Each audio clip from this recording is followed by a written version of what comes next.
guys, we are back for another video, and we are here in Bangkok, Thailand, guys. Today's guest grew up in the Caribbean, Trinidad, moved to Canada, lived there for 28 years, left, and is now here in Bangkok, Thailand. Very excited for you guys to meet him. Let's head there now. My guy, welcome to the channel. Yo, Isaiah, the man, the myth, the legend. What's going on, bro? What's up, man? Welcome, welcome. Before we jump into it, I'm gonna let you introduce yourself. Yeah, man, so my name is Karan Rose. If you're from outside of Trinidad and Tobago, call me Karan. But yeah, born and raised in Trinidad and Tobago, lived and was raised in Canada for 28 years, moved back to Trinidad for the last 10 years, and you know, because of this guy, I'm out here in Thailand, you know, living it up. That's crazy, man. So you've been kind of a little bit everywhere now. Yeah, man. Thankfully, you know, the right timing, because you just came with that Western perspective, that Canadian perspective. I got to spend 10 amazing years in Trinidad and Tobago, and you know, now I'm in Asia, so there's been a lot happening, and I'm just grateful to be here. Oh yeah, for sure. Man, so I can see where we're at today. This is not too far from my area. We're in a new area, and this is pronounced what, Modis? So this is, yeah, Modis Sukhumvit 50. Modis Sukhumvit 50. This is in the An area. Nice. Before we get into that, I want to hear your story. We're going to do a little walk and talk, yeah, get to know a little bit man. about you. So how long have you been here in Thailand now? So this is 10 months. So I moved here in September, like the end of September. Yeah. Last year, and it's been nothing short of just transformational, man. Wow. So other than like seeing my videos, what initiative, what caught your attention on Thailand? Like what even planted that seed of Thailand? So before I even was looking at Thailand, right? I was living in Trinidad for the last 10 years, and I knew I wanted to move. Like there was just a lot of things that were changing in Trinidad, and I wanted to just put myself in the best possible position to build my business and see something new. So I had actually got booked for an event in Colombia in November 2023. And I went over there for 2 weeks to Medellin. And when I say I fell in love, I fell in love. I fell in love so much that I went back May last year, and I brought my whole family, my mom, my brother, my daughter. We all went to Medellin, and I told them, I'm moving to Medellin. And Medellin makes sense because my entire business and everything I do is within the Caribbean and the diaspora. So I wanted to still be close by, and it was actually a lot cheaper. Like if I was living in Medellin, because I get booked to go do workshops and speak at events across the region, it was even cheaper to be living in Medellin and get booked from there. However, when I left Medellin in May last year, I did one Google search that changed everything. And that Google search was, what are the top destinations for digital nomads right now, right? And Medellin was on that list, so I was like, okay, cool, I'm making a good decision. But then, I started to see some of the Eastern European countries, the Portugals. I saw Bali on that list as well. So for June last year, I was researching Bali heavy, right? I was looking at Colombia heavy, I was looking at Bali heavy. And because I spent like the month of June just researching content, when July came around, it was like July 1st or July 2nd, that's when Thailand announced the 5-year visa. Yeah. So because I was researching digital nomad stuff for so long, naturally my newsfeed is all digital nomad stuff. That pops up immediately. So that's what put Thailand on my radar. So once I started to research Thailand, because I never thought about Thailand, I'd never been to Thailand before. But once I saw the 5-year visa, which was obviously one of the best digital nomad visas in the market, then I started to see the cost of living, the culture. Once I got what my lifestyle would look like and what my costs would look like, that's when I started now to look for content creators to get their perspectives. So I wanted to kind of form my own opinion first. Once I kind of got the gist of what Thailand was kind of looking like, that's when I found you. And naturally, you know, we're black, right? So we're gonna want to find people who look like us, who can share a similar experience. So when I found you, and I found another YouTuber, Antoinette, and there was another one, retired. I forget his shot. Retired working for you? Yes, retired working for you. He's Canadian, right? Oh, He's from Toronto, right? So I have people that are young that look like me, that perspective, but then I also follow a Canadian's perspective as well, right? That's what did it for me.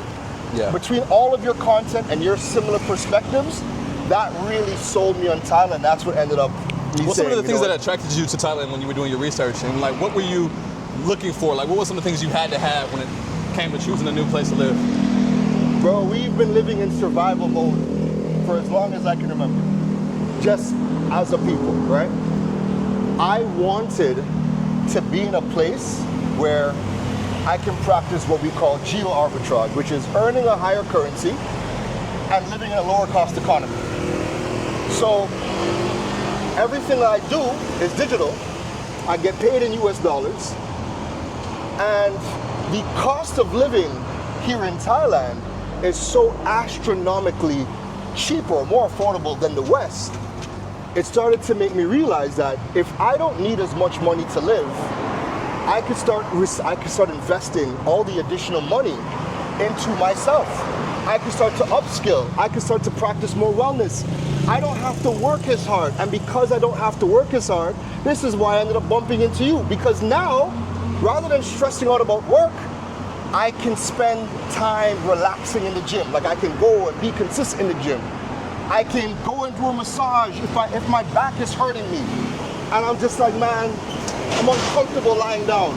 I can just go and get a massage and come back and sleep, right? Yeah. So what really sold it was the lifestyle that I could create for myself. This is the first time where I felt like I could create a balance of wellness and still do work, but be rejuvenated by the work that I do. Yeah. So like off camera, we were talking about life in Canada a little bit, and also life in Trinidad and Tobago.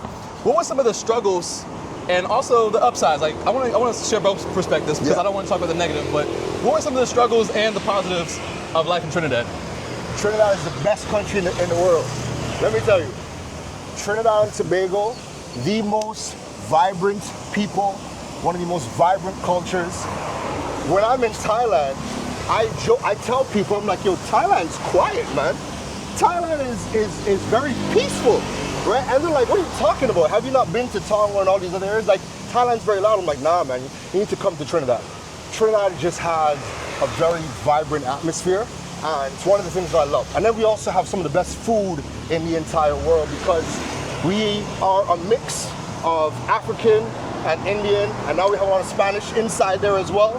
So that cultural mix has given us some of the most amazing food. If you already know about roti and curry goat and doubles and things like that, and a good pilau, right? If you know about those things, you know good food. So we have amazing cuisine. So, and then the other thing that Trinidad allowed for me is when I moved from Canada, I was working at Apple. I was working at TELUS, one of our next telecoms companies, and I was big on just learning the smartphone technology. And I knew I wanted to start creating content.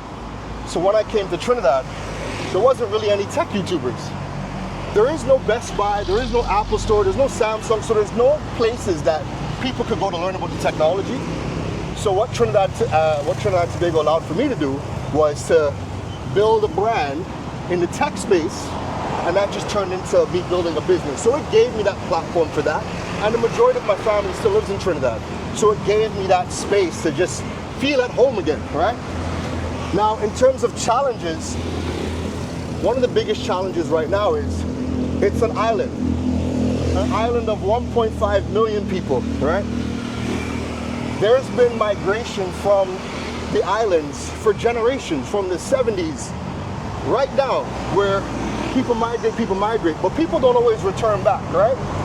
So, we're behind, right? We're behind. And now that technology is moving at this rapid rate, the Caribbean is not really equipped to deal with the rate of change. So there's a lot of things that we don't have access to. So we don't have access to like any of the monetization features on social media platforms like Instagram, TikTok. Now we can't monetize these platforms, not directly. We have to learn other ways to monetize, right? But when you have amazing content creators who are killing it, but can't make their money, people are not getting to tap into the opportunities that people that live in other countries can do, right? One of the biggest challenges that we have right now is the country's not earning as much US dollars as it used to, because we're an oil country, but it's been a couple tough years. we're not earning the US dollars that we used to. So they now have like hard caps on how much money we could even spend from our credit cards. So majority of our credit cards are capped at like 2,000 US. Wow. How much could you can't even book a flight from Canada or the US and on just $2,000 for the month, right? So because we have these hard caps on how much money we're even able to spend, it handicaps our businesses. So these are some of the biggest challenges that I've had to navigate. And in navigating and finding solutions, it just allowed me to build my own brand. And again, kind of segue or allow me to now move on to Thailand. Yeah. All right, you guys, so we're walking back from the restaurant now, and he's showing us that this area right by here, they've actually turned into a park. And you guys can see some activity over there. We'll go over there in a second. We have another special guest right here. So if you guys have never been to Thailand, you will see a ton of stray dogs. Most of them don't bother you at all. I think I've only had one instance where like a dog kind of barked, was a little bit aggressive, but in 3 years, that ain't too bad. That's actually pretty good. So we have an amazing space that so we're under a bridge, right? Yeah. And they've converted this into some beautiful green spaces, just come and relax. One thing to notice about Thailand, or just Asia in general, they always use the space, then they use it well. So in here, this is a dog park. Oh, wow. So right next door to the condo, right? You got the dog park. They have outdoor workout equipment. So in a lot of the green spaces, there's always some free outdoor equipment. They take their recycling and their trash collection very seriously out here. And all inside here is just green space to come and walk and come and relax. So a lot of the times when I want to come and just, maybe I order a grab and I have a snack, I'll just come out here and have a snack out here, or come in here and just relax. Kids are always running around playing, or people, as you can see, coming in and working out. So this is a whole green space below a bridge. And I don't know if you, I'm sure you've realized it. When you look at the bridges, a lot of them, they always have something happening. Like they use the space below bridges. Yeah, they do. Yeah, whether it's like night market stand or like people set up with like different food carts and stuff. But that's a mindset shift, because usually like Canada, that's where the homeless go, right? Yeah. It's underneath a bridge is never a place that you're gonna go and relax. It's smart though, and I had no idea this was here. People jogging and stuff. That's cool. So this is brand new. This just opened yesterday. So if you're in the Modas area and you're coming with kids, you now have a place to come and play some football. It's really cool. This is my first time here too. It just opened. I mean, way to transform under a bridge. Yeah. It has walking over here. Look at that Wall climbing. Wall climbing wall for the kids. Over here they have this basketball court. Wow. Then I believe they have this like as like an outdoor classroom part where you can just do exercises like how they were doing. And they took about 2 weeks, 2 to 3 weeks to do all of this. Really? Yeah. I was walking past, like on the way to the gym and walking back from the gym, I was just taking videos just showing progress. And up to just a couple days ago, bro, none of these things were here. There was a gigantic wall that they broke down on the side of the street. And now, so we were on the other side. Yeah. Right? We were on the other side of the dog park, and now look at this. Wow. So people are always asking, what about the kids? What about the kids? But there's so much things for the kids. And I think because of they're trying to attract more families. So in this area, we have a lot. And I like it because we're kind of out of the way from the busy areas. But usually people, when you're looking online at content, people keep trying to tell you, though, stay close to BTS. We have a free shuttle here. But if I were to walk, it's about a 15-minute walk. And then we have all of these little amenities. So we have 2 7-Elevens across the street. And what I like too is that even if you need cash, I swear to God, there's more ATMs per capita in Thailand than anywhere else in the world. You have an ATM here across the street, right? And as soon as we bend the corner, we have another 7-Eleven. And then we have a bunch of restaurants all here too. So when you want to eat affordably, 40, 50 baht, you're getting a good meal. So you have one 7-Eleven here, and the very next corner, that's the bigger 7-Eleven. That's the bigger 7-Eleven. Now, some little things that sold me on motives. While motives wasn't my first choice, I had to kind of rush to get a place, and I ended up settling for here because it was just what's available at the time. Little things sold me.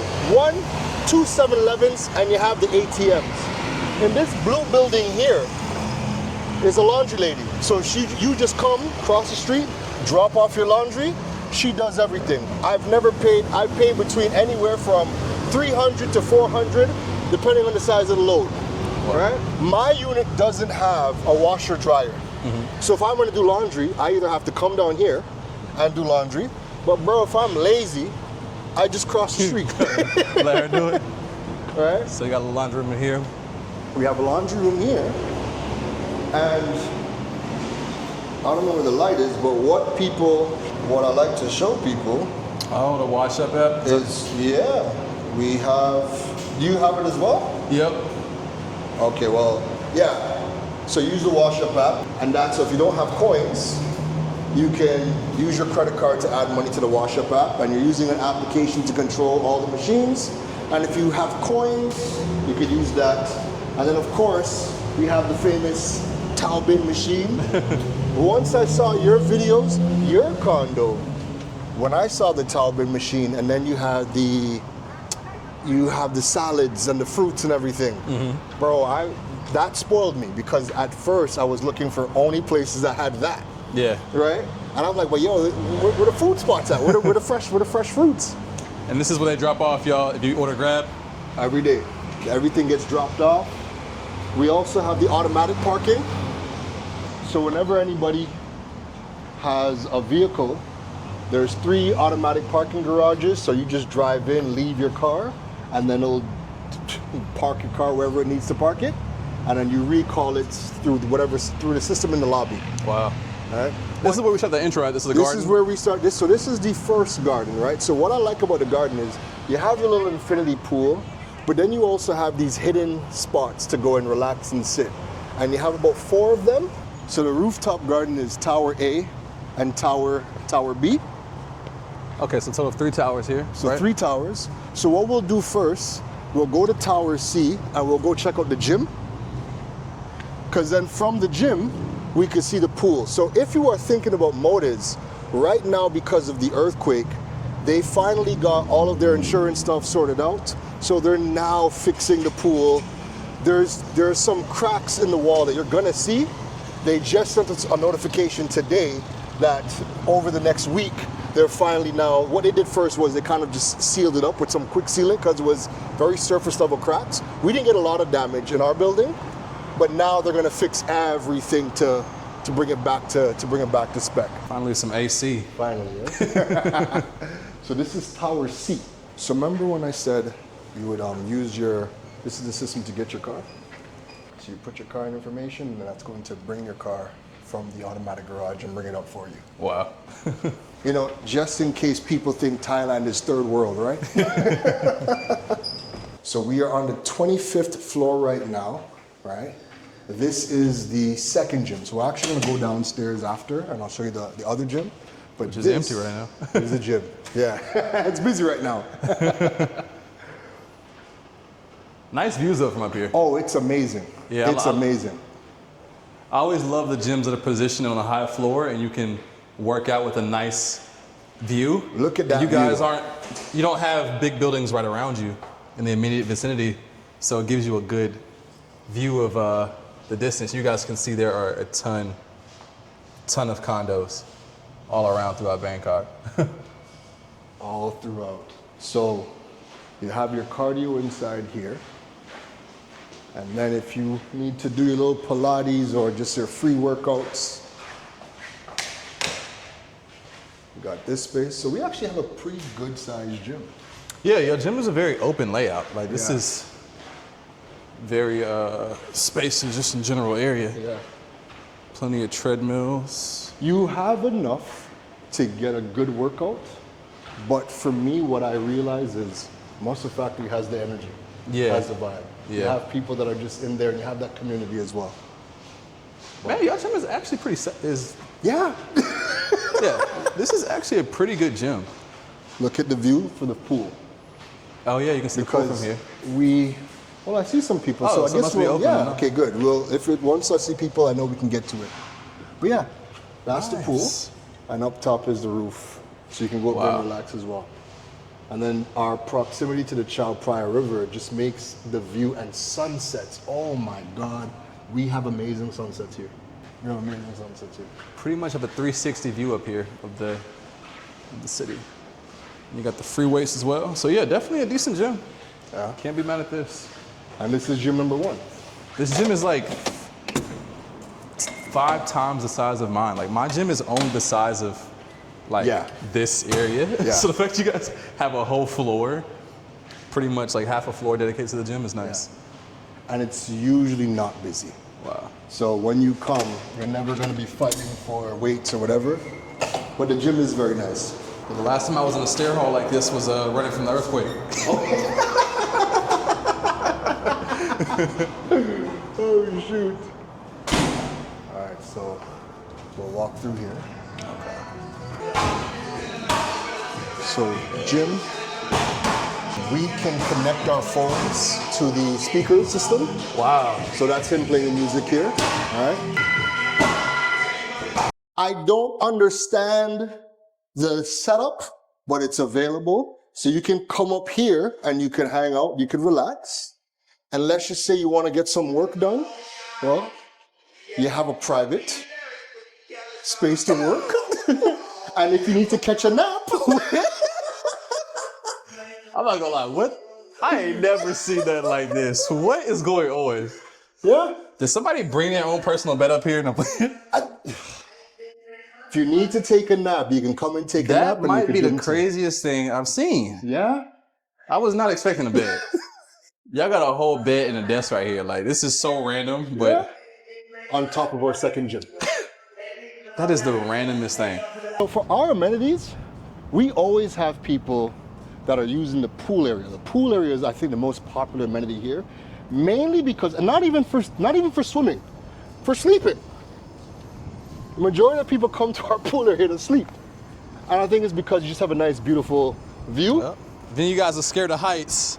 Oh yeah. Ain't no barrier right here. I don't know if that's the norm. You know that Has it might always have, been that way? Or are they that fixing it? might have. No, that was always that way. No, this Interesting. was always that way. Yeah, yeah. This That's was actually, always that that's way. like the first time I've ever seen a rooftop with that open of a concept. Cause like, Yeah, it's a 'cause- bit- Yeah. it's a bit dangerous. So when we get downstairs to the pool, there was actually one of the barriers that flew off Wow. during the earthquake. But I don't know if this was the helipad. Yeah, I was wondering that. I was like, it looks like enough space. It looks but- it looks like a space for a helipad. But bro, the view, man. And I think people underestimate what having a nice view for you does. So like for me, like to just wake up, this is my view from my bedroom. Yeah. I wake up to this, I go to bed to this and the lights. So when I'm waking up, I start my day off at a very nice place. And it starts off with just a nice view. The gym is right here. So the gym is right there and the onsen's right below it. At least y'all skywalk didn't take as much damage as that one building. That 1 million Tong Lore. Yeah. Bro, that was on my list of buildings to go check out to move to. Until I saw that and I was Oh, like, you yeah. can see it from here. It's that one, right? Yes. Yes. You can see everything from here. Yeah. You can literally see everything. You can see Tashuka from here. McKenna Town Power. My finger at that building right there. If you guys seen any of the earthquake footage when it first happened, that building, like their skywalk took some damage when Detached from the detached building. because when they swayed, yeah, it literally detached. So that's that building right there. Since we're so high up, we can see a lot from here. The view is beautiful. Real quick, if you're traveling or living abroad, one thing that's super important to have is travel insurance. I personally use Safety Wing. They have two plans. One is the Essential, which is great for shorter trips. It covers the basics, like getting sick, unexpected injuries, hospital visits, and travel emergencies. But if you're out here long term, as I know a lot of you plan to be, you're gonna wanna have their Complete plan. With the Complete plan, you can choose any doctor you want, public or private. You can get checkups, screenings, mental health support, and even serious stuff like cancer treatment. It covers therapy, vaccines, maternity care, emergency evacuations, all of it. Plus, it's got your back with travel stuff too. Like say your luggage disappears, or your accommodation gets canceled, or even you lose your passport. It works in over 170 countries, so if you're bouncing between places like a few months in Thailand or a few months in Bali, it's got you covered. So yeah, if you're trying to travel smart, then scan the QR code on the screen, or click the link in the description and let them know I sent you. Anyway, back to the video. Got a kiddie pool over here, and you have a little lounge area in the corner, and the view from the pool. And what I like that they did was, it's two separate pools, and you have two different vibes. So you have the in-water chairs. Yeah. Right. So it's like it's like the size of like this is like a love seat over here, and the middle one is like a couch, like a 3-seater. Yeah. So if you're chilling with your friends, you have two two-seaters and then one couch in the water with the view. Now this entire area right now is under renovation, but this is what would be happening right now. They have beds that would be all in here. Oh, okay. Right? So you might not see people in the pool every single day, but I guarantee you, people are coming up here, they're reading, or they're sleeping.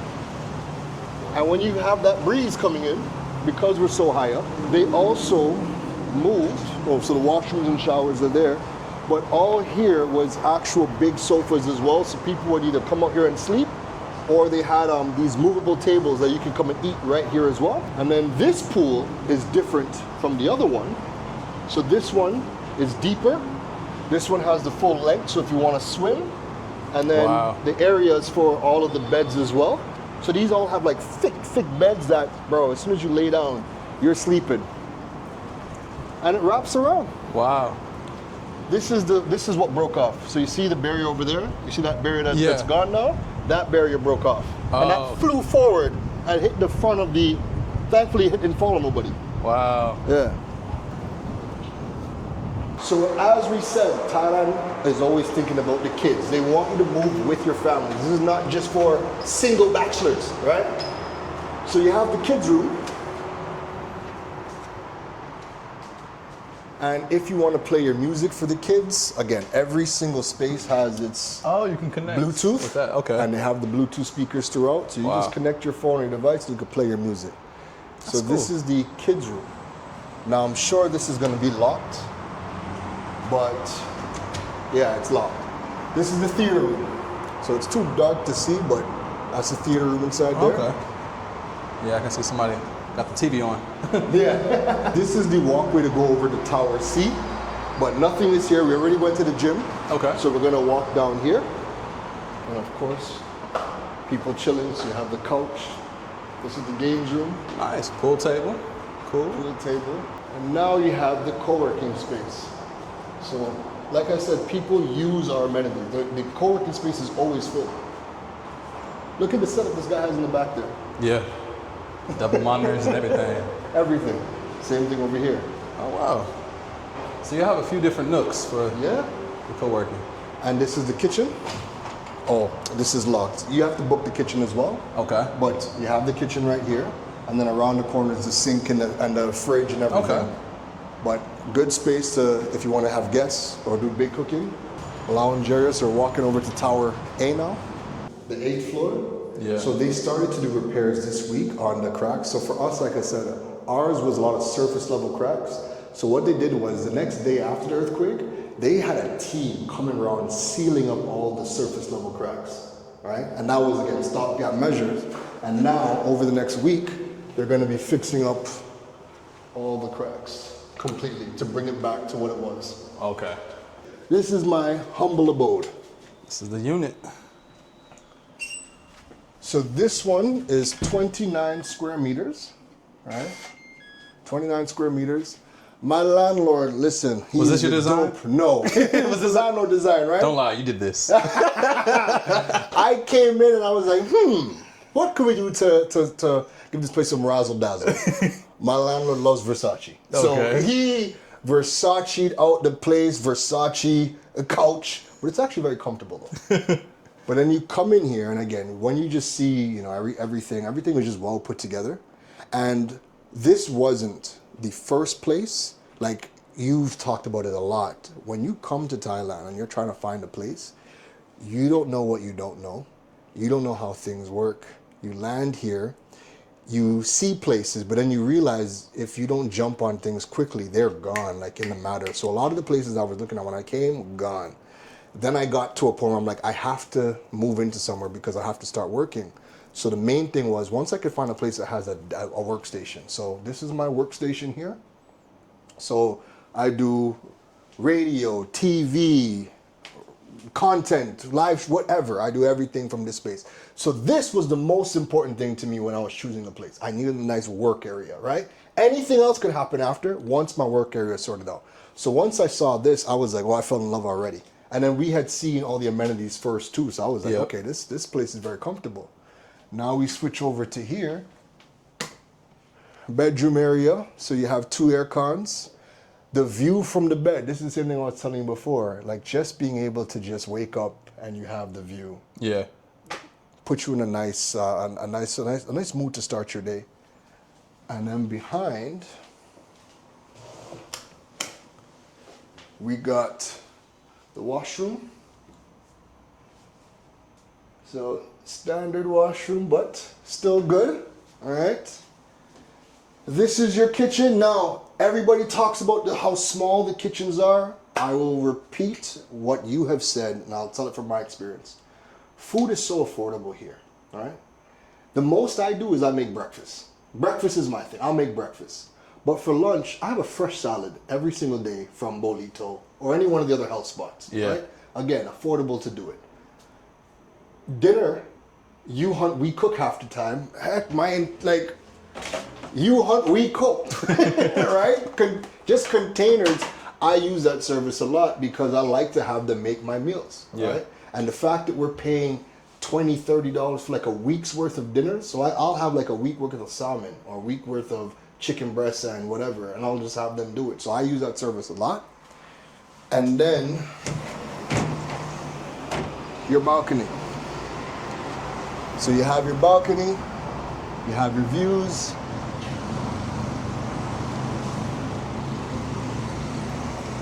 And they gave you a decent sized fridge, because sometimes the fridges be really, really small. You have a good sized fridge. Yeah, no, perfect sized fridge. I was the first person in this unit as well, so it was just built right before I got here. Oh, okay. Which was great, right? Which was great. Sucks that the earthquake happened because they gotta come and fix all of those things. But by the time they fix all those things, I'm gone. Like I'm gone at the end of August. Yeah. Right. So I only have really another month inside here as well. What I will say is that again, if you're coming here to Thailand, you are not going to make a great decision the very first time around unless you're somebody who has money to burn and you can do a week, 2 weeks in a hotel or Airbnb and you can move around and decide where you want to live. But a lot of the times people are coming here and life is still lifing. They still need to set up quickly because they have work and they want to just get into a routine. So after a lot of my first choices were gone, I was like, I just need to get somewhere that has a desk so I can start to work. So I got this place, and honestly, for the first time out, I'm paying $19,500. Is it worth it? To me, when I look at everything in totality, the free shuttle, gym, the amenities, I use the amenities. I use the pool. 606 right now. Wow. Okay. 606. Yeah. USD. And that's because the Thai dollar is strengthening against the US dollar. So we all have to watch that too. Yeah. Because when I came, it was 540. And it's always fluctuated between 540 and 580 for the entire time I've been here. This is actually the highest it's ever been since I've been here. Yeah. So that's one thing to take in context. And there was a lady, and she made a good point. One of the interviews I did was like, if she came here, she paid all of her rent up front. That way, whatever the rate is at is locked in. So when you pay the year up front, whatever the value is at that moment, you're locked in. You're locked in, so you don't have to worry about the... That's actually very interesting. Yeah. Now, that makes it even more compelling. Like, if you're doing places like Vietnam or Cambodia, where you're getting places bigger than this for 300 US.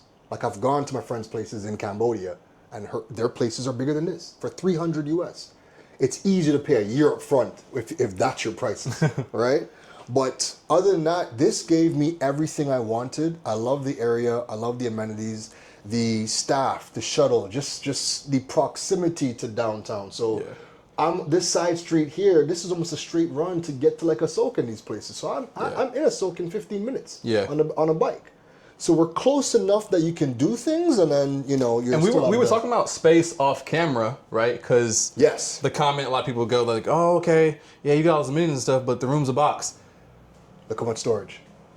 So one, what I'll say, because it's been 3 years for me, and like I still live in a smaller condo. Mine is 34 square meters, a little bit bigger than this. But one, what we was agreeing with off camera was like, especially you come here as a single person, and men are simple. Like, you have your living space, you have your workspace, you have your bed, you have a kitchen, you have a bathroom. Everything you need. Now, do you get to brag and say you live in a spacious penthouse? No, but who needs that? It's just bragging rights after that. I mean, like. But the bragging rights are different. My bragging rights, I don't even have to brag, but the people that follow me, you see me in every other country, almost every other day. You see me in different parts of Thailand all the time. So now that I have a lower cost of living, because when you break down my bills, like my last electricity bill, I think I have it here. All right, my last electricity bill. There we go. This is my last. So look at two bills right here. 1742. All right, and I have AC running 24/7.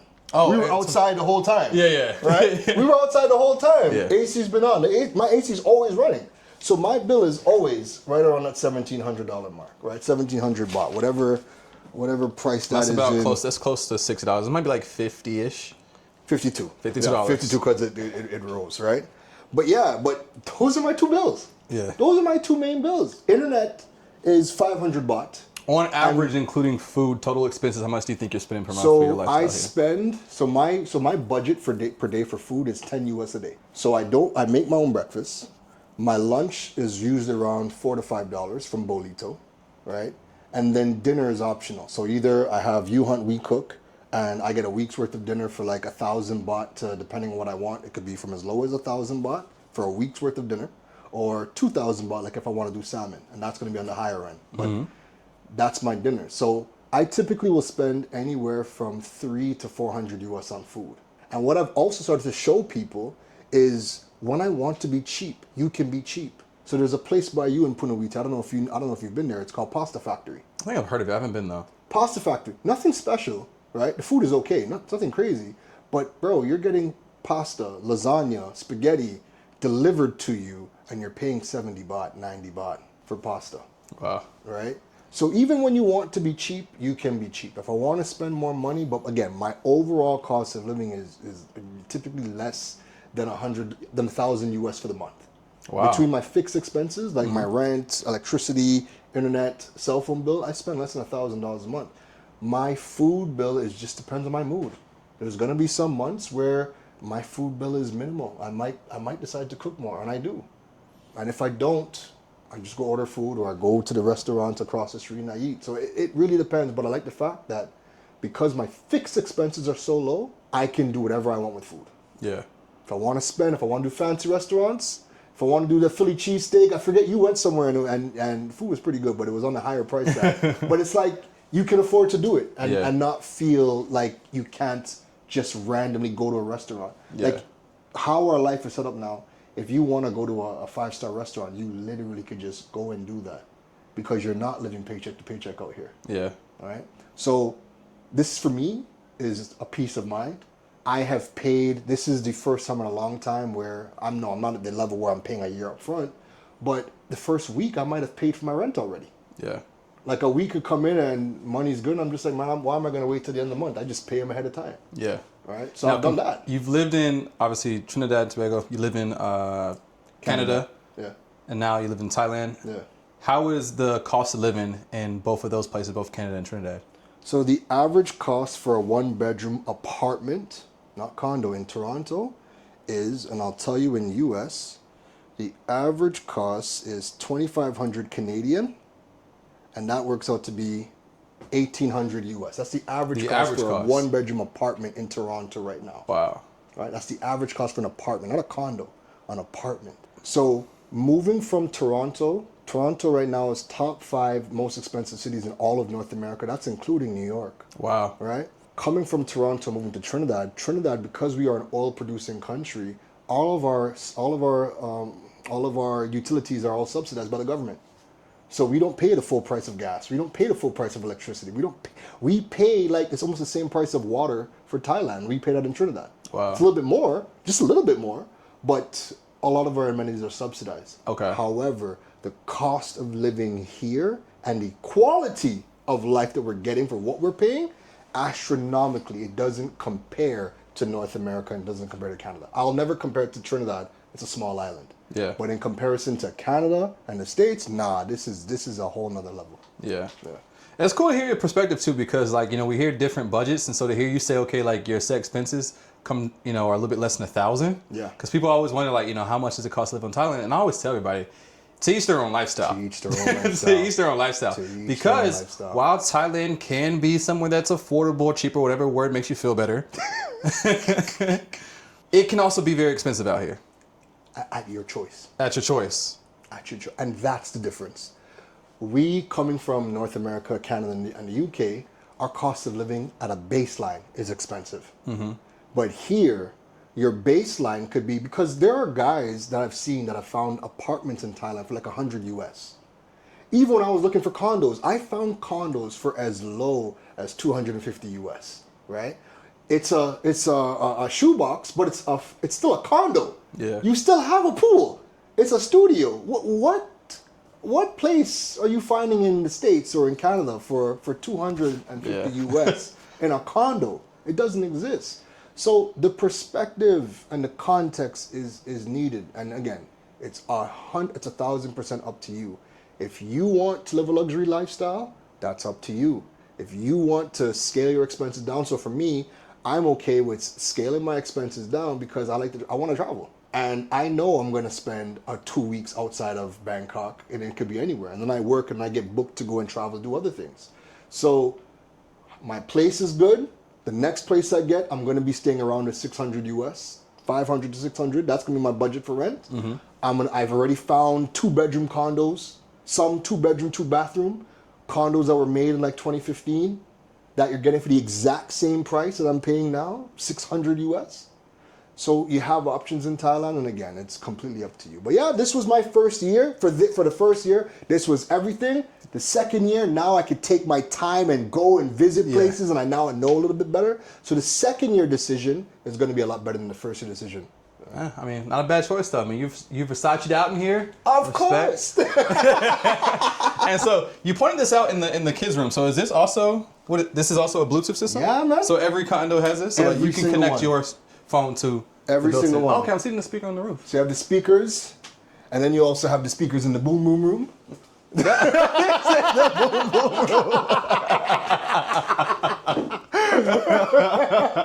Right, but you got your speakers. You got your speakers out here as well. That's right? dope. That's the first time I've seen that in the condos I toured. Is that feature? That's cool. Yeah. I wish I had that. So they have that in every single unit, right? And then as you said before, everything that I got was furnished down to the cutlery. Mm-hmm. My landlord was like, "Hey, you're from Trinidad. You just reached. Here are some brand new towels." So he gave me towels. My landlord gave me down to these things, right? He set up all of those, the soaps, the everything. These were all filled. Wow. So when I came, he's like, "Yo, everything is filled for you. Have fun." And a landlord doesn't have to do that. Yeah. Right? The landlords don't have to do that. The cutlery, the plates, pans, everything is given to you. So when the earthquake happened, this is when it hit me that I've really simplified my life. Because when the earthquake happened, I grabbed a suitcase and was good. Like, this stuff, besides my roadcaster was in the suitcase. I didn't care for the screen or whatever, but everything else was in my knapsack. So between my big suitcase and my knapsack, everything was in here. Everything else was landlord. The earthquake taught me a major lesson about home ownership. And you probably could agree to this. When the earthquake happened, the people who are renting is flexibility. And renting right now is a very important and underrated thing that we don't talk about. The people who are renting were able to just say, "You know what? I'm out. right? That's a great point. I'm out. And they have no ties to nothing. I'm out. There was a lot of people that left the building. We know people that left the country.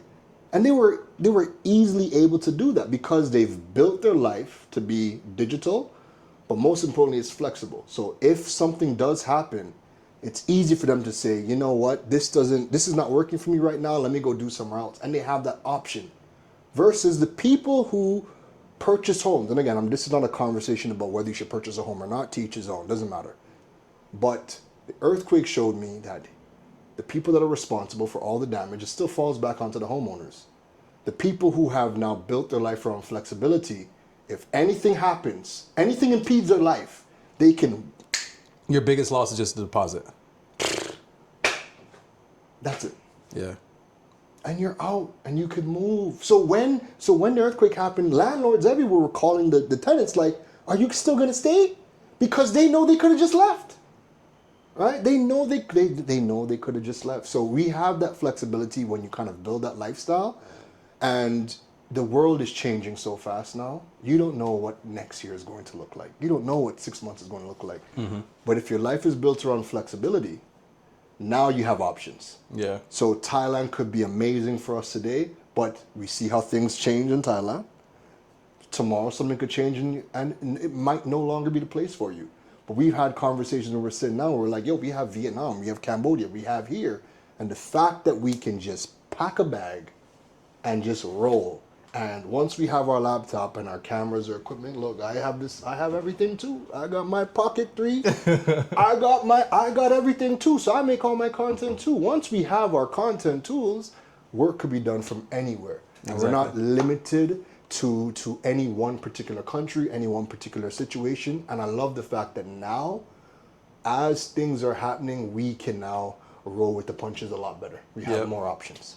Yeah, whatever, able to adjust and move in real time and not really have to overthink things. Oh my God, I have to sell the house. Yeah. I have to sell the car. You know what I mean? Yeah. Now you made a great point with the whole earthquake thing. Is that like when it's coming down to like thinking you're running for your life, you ain't gotta worry about grabbing a million things and grabbing all these possessions.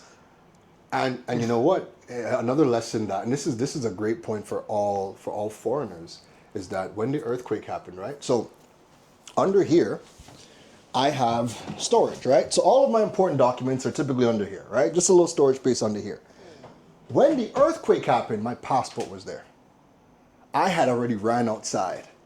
And when I realized, oh my God, I don't even need my wallet because I have my cards on my phone and everything. I need my passport just in case. Yeah. I couldn't get back inside. And I was stressing outside because I'm like, yo, if the building collapses, if we can't go back in, Trinidad and Tobago doesn't have an embassy here. My closest embassy is in China. I have real issues. If anything were to happen, I don't have my passport, right? Yeah. So what that taught me was keep my passport at the desk. So now I keep my passport on the desk, and if anything happens, I just grab it from my desk and I run outside. But again, until the earthquake happened, right? And when we went outside, everybody who was a foreigner, I asked them, like, yo, you have your passport? You have your passport? Everybody said, oh, I didn't even think of it. Yeah. Except one guy. One guy was outside, and he was like, yep, right here. He's like, because I keep it by the door. He's like, I keep my passport by the door, because if anything happens, grab it and go. So tip for all foreigners, keep your passports close to where, so if anything happens, building burning down, you need your passport. Everything else, whatever, your passport you need. That's a great point. It's a great tip, man. Yeah. The last thing, I know we talked about off camera, but I do want to mention that your visa situation, a lot of people ask, how do people stay over here? You got the DTV. Yes. And was it difficult?